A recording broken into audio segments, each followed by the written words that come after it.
Hello friends, welcome back అందర్ video. ఈ వీడియోలో నేను మీకు వంకాయ టమాటా అండ్ ఉల్లగడ్డతో కర్రీ చేయడం చూపిస్తాను. అది కూడా బెంగాలీ స్టైల్లో అనమాట. సో సింపుల్ కర్రీ, చాలా ఈజీగా ఉంటుంది. కొన్ని పచ్చిమిరపకాయలు ఇలా పొడుగా కట్ చేసుకున్నాను. ఆలుగడ్డను కూడా పైన తొక్క తీసేసి ఇలా పొడుగా కట్ చేసుకున్నాను. అండ్ వంకాయల్ని ఇలా చిన్న చిన్న ముక్కలుగా కట్ చేశారనమాట. అండ్ వచ్చేసరికి 2 టమోటాలను కూడా సన్నగా కట్ చేసుకొని తీసుకున్నాను. ఇప్పుడు మేకింగ్ ప్రాసెస్లోకి వెళ్ళిపోతాం. సో ఫస్ట్ స్టవ్ మీద కడాయి పెట్టేసి దాంట్లోకి వచ్చేసరికి ఆయిల్ అనేది వేయాలి. ఆయిల్ మీరు ఏ కుకింగ్ ఆయిల్ అయినా సరే తీసుకోవచ్చు.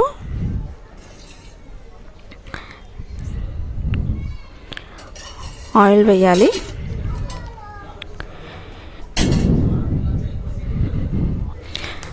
ఆయిల్ వేసిన తర్వాత దీంట్లోకి కొంచెం హీట్ ఎక్కిందా లేదా చూసుకోవాలి. ఒకసారి చూసుకున్న తర్వాత దీంట్లోకి 1 స్పూన్ జీలకర్ర వేస్తున్నాను.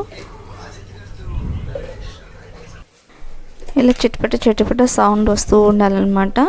ఈ స్టేజ్లోకి వచ్చేసరికి నేను కొంచెం దీంట్లో తిరగమాత గింజలు కూడా వేసాను. ఒక 1/2 టీ స్పూన్ అనుకోండి. సో చిన్న స్పూన్ కాబట్టి మీకు నిండు కనిపిస్తుంది. ఒకసారి ఇలా తిప్పుకోవాలి. తిప్పుకున్న తర్వాత దీంట్లోకి వచ్చేసరికి దంచిన చిన్నులపాయ రబ్బల్ని వేసుకోవాలి. అదే కూరకి టేస్ట్ అన్నమాట.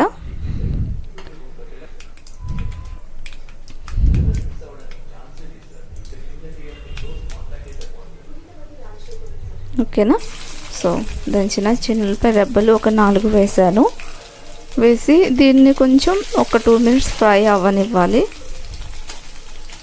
ఇదంతా మీడియం ఫ్లేమ్లోనే కుక్ చేస్తున్నాను ఫ్రెండ్స్. హై ఫ్లేమ్ వాడట్లేదు, గుర్తుపెట్టుకోండి.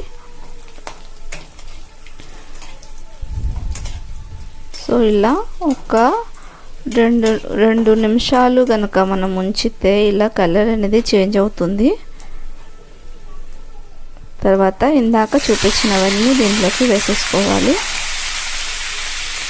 వేసేసుకొని మంచిగా ఒకసారి కలుపుకోవాలన్నమాట.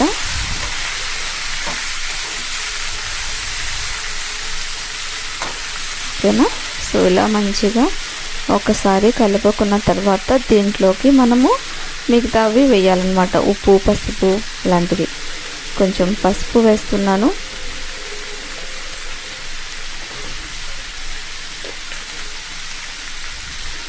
అండ్ వచ్చేసరికి ఉప్పు కూడా వేసేస్తున్నాను.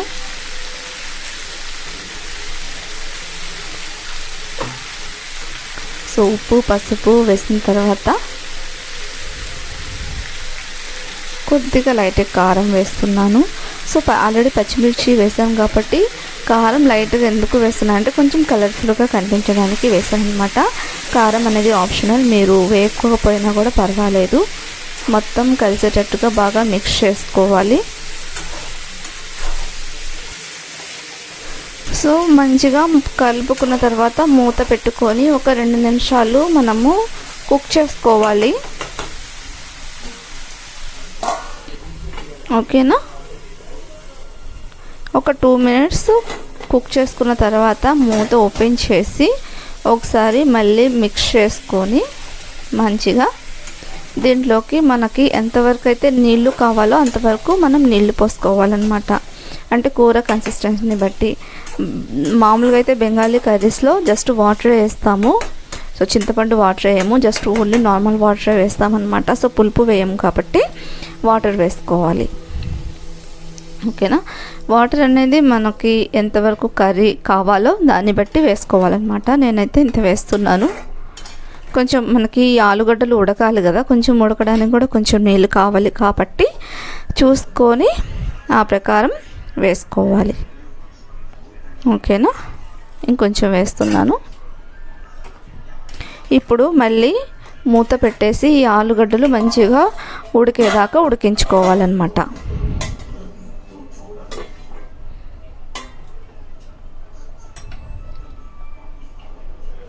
సో చూడండి ఫ్రెండ్స్, ఇలా కర్రీ అనేది మనకి ఇలా ఉడుకుతుందనమాట. సో నేను ఉడికించడం, ప్లేట్ తీయడం అనేది వీడియో షూట్ చేయలేదు. చూడండి, మన ఆలుగడ్డ వచ్చేసరికి మంచిగా కుక్ అయిపోయింది. ఈ స్టేజ్లో ఏం చేయాలి అంటే ఈ ఆలుగడ్డల్ని కొన్ని ఒక 5, 6, 7 అలా ముక్కల్ని ఇలా స్మాష్ చేసుకోవాలి. అదేవిధంగా పచ్చిమిర్చిని కూడా ఇలా స్మాష్ చేసుకోవాలి. సో పచ్చిమిర్చిని స్మాష్ చేసుకోవడం వల్ల కర్రీకి స్పైసీనెస్ వస్తుంది. అండ్ ఆలుగడ్డని స్మాష్ చేసుకోవడం వల్ల కర్రీ ఇంకొంచెం చిక్కగా మారుతుంది అనమాట. ఇది మరీ నీళ్ళగా ఉండకుండా. ఓకేనా? సో చేసుకొని ఒకసారి తిప్పేసి దింపేసుకోవాలి. అంతే ఫ్రెండ్స్, ఎంతో టేస్టీగా ఉండే ఉల్లగడ్డ, వంకాయ and tomato curry ready.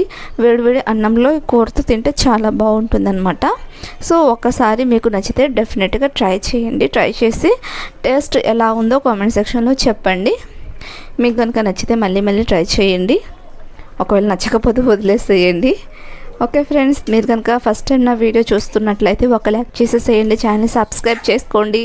Daily అయితే ఫాలో అవ్వండి. మన ఛానల్లో మీకు cooking videos, rangoli videos and వచ్చేసరికి రివ్యూ వీడియోస్ అన్నీ ఆల్ ఇన్ వన్ ఈ ఒక్క ఛానల్లోనే మీకు లభిస్తుందన్నమాట. సో అన్నీ నేను మ్యాక్సిమం కవర్ చేయడానికైతే ట్రై చేస్తాను. Thank you watching for my video.